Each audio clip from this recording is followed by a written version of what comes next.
ಯಾವುದೇ ಒಂದು ಪರೀಕ್ಷೆ ತೆಗೆದುಕೊಳ್ದೆ ಒಂದು ಫೇಕ್ ಸರ್ಟಿಫಿಕೇಟ್ ಇಟ್ಕೊಂಡಿರ್ತಕ್ಕಂಥ ಪ್ರಧಾನಮಂತ್ರಿಗಳು ಈ ಸೋರಿಕೆ ಬಗ್ಗೆ ಇನ್ನೂ ಸಹ ಮಾತಾಡ್ತಾ ಇಲ್ಲ. ಅವರು ಒಂದೇ ಒಂದು ಪರೀಕ್ಷೆ ತೆಗೆದುಕೊಂಡಿಲ್ಲ, ಫೇಕ್ ಡಿಗ್ರಿ ಇಟ್ಕೊಂಡಿರ್ತಕ್ಕಂಥ ಮಹಾನುಭಾವ.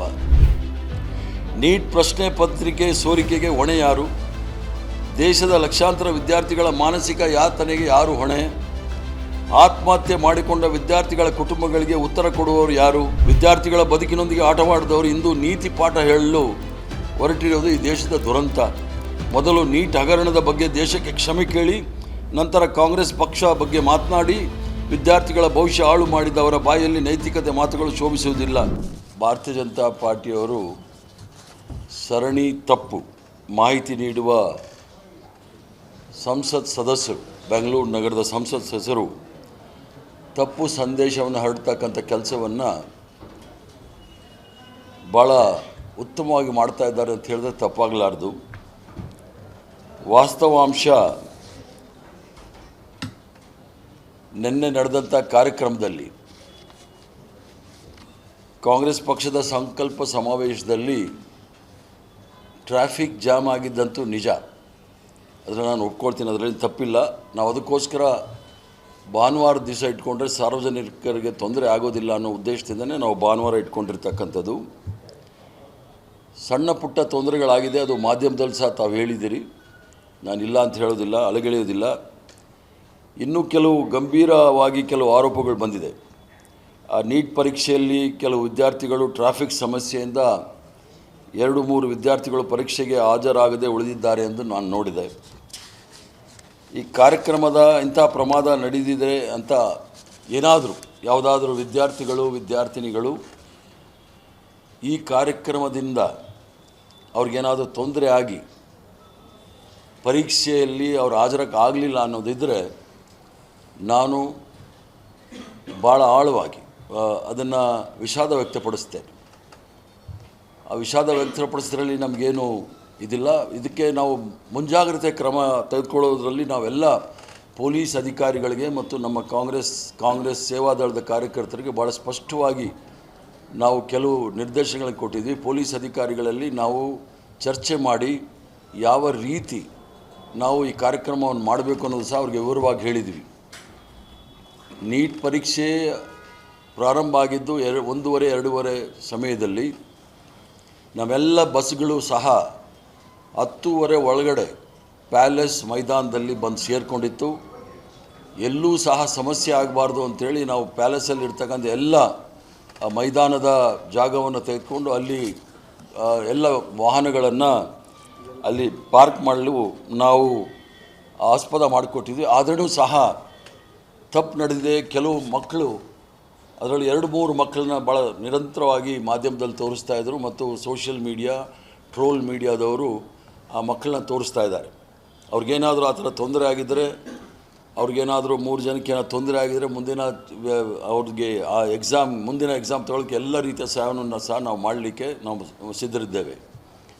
ಅದರ ಜೊತೆಗೆ ಪದೇ ಇವ್ರಿಗೆ ಭಾರತೀಯ ಜನತಾ ಪಾರ್ಟಿಯವ್ರಿಗೆ ಕಾಂಗ್ರೆಸ್ ಪಕ್ಷದವರು ಏನೋ ಮಾಡಿದ್ದಾರೆ ಅಂತ ಹೇಳ್ತಕ್ಕಂಥ ಭಾರತೀಯ ಜನತಾ ಪಾರ್ಟಿಯವರು ಕೆಲವಕ್ಕೆ ಇನ್ನೂ ಸಹ ಉತ್ತರ ಕೊಟ್ಟಿಲ್ಲ. ಇದೇ ನೀಟ್ ಎಕ್ಸಾಮ್ನ ಇಲ್ಲಿಯವರೆಗೆ 3 ಬಾರಿ ಪೋಸ್ಟ್ಪೋನ್ ಮಾಡಿರ್ತಕ್ಕಂಥದ್ದು, ಮುಂದೆ ಹಾಕಿರ್ತಕ್ಕಂಥದ್ದು ನಾವು ನೋಡಿದ್ದೀವಿ. ನೀಟ್ ಪರೀಕ್ಷೆಯಲ್ಲಿ ಪ್ರಶ್ನೆ ಪತ್ರಿಕೆಗಳು ಸೋರಿಕೆ ಆಗಿರ್ತಕ್ಕಂಥದ್ದು ನಾವು ನೋಡಿದ್ದೀವಿ. CBSE ಪರೀಕ್ಷೆಗಳಲ್ಲಿ ಪ್ರಶ್ನೆ ಪತ್ರಿಕೆಗಳು ಸೋರಿಕೆ ಆಗಿರೋದು ನಾವು ನೋಡಿದ್ದೀವಿ.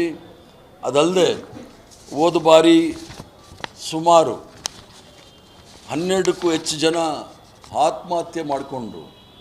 ದೇಶದ ಸರೆಂಡರ್ ಮೋದಿ ಆಗಲಿ ಅಥವಾ ಶಿಕ್ಷಣ ಸಚಿವರಾಗಿರ್ತಕ್ಕಂಥ ಧರ್ಮೇಂದ್ರ ಪ್ರಧಾನರವರಾಗಲಿ ಯಾವುದಾದ್ರೂ ಒಂದೇ ಒಂದು ಆ ವಿಚಾರದಲ್ಲಿ ವಿಷಾದವಾದರೂ ವ್ಯಕ್ತಪಡಿಸಿದ್ದಾರೆ ಅನ್ನೋದು ನಾನು ಕೇಳಲಿಕ್ಕೆ ಇಚ್ಛೆ ಪಡ್ತೇನೆ. ಏನು ಇವತ್ತು ಬೆಂಗಳೂರು ನಗರದ ಸಂಸತ್ ಸದಸ್ಯರು ಏನೋ ನಡಿಬಾರ್ದು ಪ್ರಮಾದ ನಡೆದಿದೆ ಅಂತ ಹೇಳಿ ಲಕ್ಷಾಂತರ ಜನಕ್ಕೆ ಪದೇ ಪರೀಕ್ಷೆ ಬರೀಲಿಕ್ಕೆ ಅವರನ್ನು ಬಲವಂತ ಮಾಡ್ತಾ ಇರತಕ್ಕಂಥದ್ದು ಭಾರತೀಯ ಜನತಾ ಪಾರ್ಟಿ ಅನ್ನೋದನ್ನು ಭಾಳ ಸ್ಪಷ್ಟವಾಗಿ ಹೇಳಲಿಕ್ಕೆ ಬೀಳ್ತೇನೆ. ನೀಟ್ ಪರೀಕ್ಷೆ ಸೋರಿಕೆಯಿಂದ ಲಕ್ಷಾಂತರ ಜನ, ಸುಮಾರು 1,40,00,000 ಜನ ಅವರ ಪರಿಸ್ಥಿತಿ ಏನಾಗಬೇಕು ಹೇಳಿ. ಸೋರಿಕೆಯಿಂದ ಅವರು ಪರೀಕ್ಷೆಯನ್ನು ಮುಂದೂಡಿದರು. ಅವರ ಭವಿಷ್ಯ ಕೂಡ ಅನಿಶ್ಚಿತೆಯಿಂದ ತುಂಬೋಗಿತ್ತು. ದೇಶದಲ್ಲಿ ಇಷ್ಟು ಮಕ್ಕಳು ಆತ್ಮಹತ್ಯೆ ಮಾಡಿಕೊಂಡ್ರು. ಯಾರಿಗಾದರೂ ಪ್ರಧಾನಮಂತ್ರಿಗಳಾಗಲಿ ಅಥವಾ ಧರ್ಮೇಂದ್ರ ಪ್ರಧಾನ್ ಅವರು ಹೋಗಿ ಆ ಮಕ್ಕಳ ಸ್ಥಿತಿ, ಅವರ ಕುಟುಂಬದ ಸ್ಥಿತಿ ಏನು ಅಂತ ನೋಡಿದಾರಾ ಅನ್ನೋದು ನಾನು ಕೇಳಲಿಕ್ಕೆ ಇಚ್ಛೆ ಬೀಳ್ತೇನೆ. ಅದರಲ್ಲೂ ಸಹ ಕೆಲವು ವಿದ್ಯಾರ್ಥಿಗಳು ಆತ್ಮಹತ್ಯೆ ಮಾಡಿಕೊಳ್ಳೋ ಸಂದರ್ಭದಲ್ಲಿ ನೇರವಾಗಿ BJP ಸಚಿವರ ವಿರುದ್ಧ ಆಕ್ರೋಶವನ್ನು ವ್ಯಕ್ತಪಡಿಸಿದ್ದಾರೆ. ಅವ್ರ ಮೇಲೆ ಇನ್ನೂ ಕ್ರಮ ತೆಗೆದುಕೊಂಡಿಲ್ಲ. ನಾವು ಈಗಾಗಲೇ ನಮ್ಮೆಲ್ಲರ ಅಚ್ಚುಮೆಚ್ಚಿನ ನಾಯಕರಾದ ರಾಹುಲ್ ಗಾಂಧಿಯವರು ಅವರ ರಾಜೀನಾಮೆಯನ್ನು ಕೇಳಿದ್ದಾರೆ. ಅದಕ್ಕೆ ಇವರು ಸಹ ಯಾರೂ ತಗೊಂಡಿಲ್ಲ. ಇಷ್ಟೆಲ್ಲ ಮಕ್ಕಳು ಆತ್ಮಹತ್ಯೆ ಮಾಡ್ಕೊಳ್ಳೋದಕ್ಕೆ ಲಕ್ಷಾಂತರ ಜನ ಪದೇ ಪರೀಕ್ಷೆ ಬರೀಲಿಕ್ಕೆ ಕಾರಣಕರ್ತರು ಯಾರು ಅಂಥೇಳಿ ಈ ಒಂದು ಸಂಸದರು ಏನು ಹಬ್ಬಿಸ್ತಾ ಇದ್ದಾರೆ, ಸುಳ್ಳು ಹಬ್ಬಿಸ್ತಾ ಇದ್ದಾರೆ, ಅದ್ರ ಬಗ್ಗೆ ಹೇಳಬೇಕಾಗುತ್ತೆ. ಈಗ ಮೈಸೂರಲ್ಲಿ 1847 ವಿದ್ಯಾರ್ಥಿಗಳು ಆಗಿದ್ದಾರೆ. ಅಲ್ಲಿ ಯಾವ ಕಾರ್ಯಕ್ರಮ ಇತ್ತು? ಯಾದಗಿರಿಯಲ್ಲಿ 286 ಅಭ್ಯರ್ಥಿಗಳು ಹಾಜರಿಯಾಗಿದ್ದಾರೆ. ಅಲ್ಲಿ ದಕ್ಷಿಣ ಕನ್ನಡದಲ್ಲಿ ಆಗಿದೆ. ಅಲ್ಲಿ ಯಾವ ಕಾರ್ಯಕ್ರಮ ಇರಲಿಲ್ಲ. ಇಲ್ಲಿ ರಾಜ್ಯದ ಹಲವೆಡೆ ಪರಿಸ್ಥಿತಿ. ಹಾಗಾದರೆ ಎಲ್ಲ ಜಿಲ್ಲೆಗಳಲ್ಲೂ ಕಾರ್ಯಕ್ರಮ ನಡೀತಾ ಈ ಒಂದು ನೀಟ್ ಪರೀಕ್ಷೆಯಲ್ಲಿ ತೊಂದರೆ ಆಗಿದೆ ಅನ್ನೋದಕ್ಕೆ.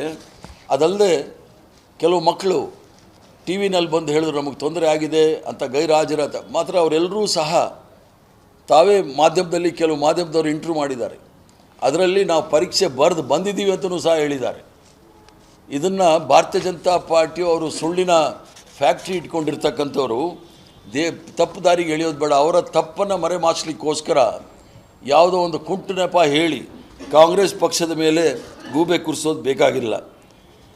ಈ ಒಂದು ದೇಶದಾದ್ಯಂತ ವಿದ್ಯಾರ್ಥಿಗಳು ಆತಂಕದಲ್ಲಿರೋ ಸಂದರ್ಭದಲ್ಲಿ ಯಾವುದೇ ಒಂದು ಪರೀಕ್ಷೆ ತೆಗೆದುಕೊಳ್ಳದೆ ಒಂದು ಫೇಕ್ ಸರ್ಟಿಫಿಕೇಟ್ ಇಟ್ಕೊಂಡಿರ್ತಕ್ಕಂಥ ಪ್ರಧಾನಮಂತ್ರಿಗಳು ಮತ್ತು ಪರೀಕ್ಷಾ ಪೇ ಚರ್ಚಾ ಅದೇನೋ ಮಾಡ್ತಾರೆ.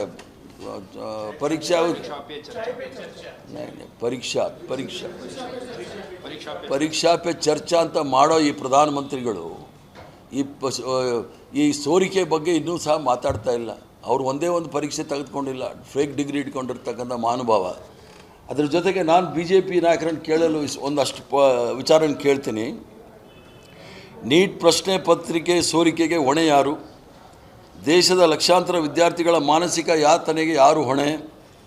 ಆತ್ಮಹತ್ಯೆ ಮಾಡಿಕೊಂಡ ವಿದ್ಯಾರ್ಥಿಗಳ ಕುಟುಂಬಗಳಿಗೆ ಉತ್ತರ ಕೊಡುವವರು ಯಾರು? ಪರೀಕ್ಷಾ ವ್ಯವಸ್ಥೆಯ ಮೇಲೆ ನಂಬಿಕೆ ಕಳೆದು ಹೋಗುವಂತೆ ಮಾಡಿದವರು ಯಾರು? ಈ ಪ್ರಶ್ನೆಗಳಿಗೆ ಉತ್ತರ ನೀಡದೆ ಕಾಂಗ್ರೆಸ್ ಕಾರ್ಯಕ್ರಮವನ್ನು ಗುರಿಯಾಗಿಸಿಕೊಂಡು ಮಾತನಾಡೋದು ನಾಚಿಗೇಡಿತನ ಈ ಭಾರತೀಯ ಜನತಾ ಪಾರ್ಟಿಯವರು. ಕಾಂಗ್ರೆಸ್ ಪಕ್ಷ ವಿದ್ಯಾರ್ಥಿಗಳ ಭವಿಷ್ಯದ ಬಗ್ಗೆ ಕಾಳಜಿ ಹೊಂದಿದೆ. ನಾವು ವಿದ್ಯಾರ್ಥಿಗಳ ಹಕ್ಕುಗಳ ಪರವಾಗಿ ನಿಲ್ಲುತ್ತೇವೆ. ಅದರ BJP ಸರ್ಕಾರ ತನ್ನ ವೈಫಲ್ಯಗಳನ್ನು ಮುಚ್ಚಿ ಹಾಕಲು ರಾಜಕೀಯ ಆರೋಪಗಳನ್ನ ಹಿಂದೆ ಅಡಗಿರ್ತಕ್ಕಂಥದ್ದು ನಾವೆಲ್ಲರೂ ಸಹ ನೋಡ್ಬೋದು. ವಿದ್ಯಾರ್ಥಿಗಳ ಬದುಕಿನೊಂದಿಗೆ ಆಟವಾಡಿದವರು ಇಂದು ನೀತಿ ಪಾಠ ಹೇಳಲು ಹೊರಟಿರೋದು ಈ ದೇಶದ ದುರಂತ. ಮೊದಲು ನೀಟ್ ಹಗರಣದ ಬಗ್ಗೆ ದೇಶಕ್ಕೆ ಕ್ಷಮೆ ಕೇಳಿ, ನಂತರ ಕಾಂಗ್ರೆಸ್ ಪಕ್ಷ ಬಗ್ಗೆ ಮಾತನಾಡಿ ವಿದ್ಯಾರ್ಥಿಗಳ ಭವಿಷ್ಯ ಹಾಳು ಮಾಡಿದವರ ಬಾಯಲ್ಲಿ ನೈತಿಕತೆ ಮಾತುಗಳು ಶೋಭಿಸುವುದಿಲ್ಲ. ಮೊದಲು ಈ ದೇಶದ ಶಿಕ್ಷಣ ಸಚಿವ ರಾಜೀನಾಮೆ ಕೊಡಬೇಕು. ಇದರ ಮೊದಲು ಶಿವರಾಜ್ ಸಿಂಗ್ ಚೌಹಾಣ್ ಮಧ್ಯಪ್ರದೇಶದ ಮುಖ್ಯಮಂತ್ರಿಗಳಾಗಿದ್ದಾಗ ವ್ಯಾಪಮ್ ಘೋಟಾಳ ಅಂತಾಗಿತ್ತು. ಅದರಲ್ಲಿ ಸುಮಾರು 45 ಜನ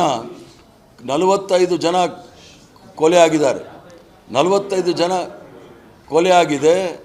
ಆ ಒಂದು ಪ್ರಕರಣ ಇವತ್ತಿಗೂ ಸಹ ಈಚೆ ಬರ್ತಾ ಇಲ್ಲ. ತಮ್ಮ ಸಂಪೂರ್ಣ ವೈಫಲ್ಯಗಳನ್ನು ಮುಚ್ಚಲಿಕ್ಕೆ ಕಾಂಗ್ರೆಸ್ ಮೇಲೆ ಗೂಬೆ ಕೂಡಿಸ್ತಕ್ಕಂಥ ಭಾರತೀಯ ಜನತಾ ಪಾರ್ಟಿಯ ಗೂಬೆಗಳಿಗೆ ಸರಿಯಾದ ಉತ್ತರ ಜನ ಕೊಡ್ತಾರೆ ಅಂತೇಳಿ ನನ್ನ ಭಾವನೆ.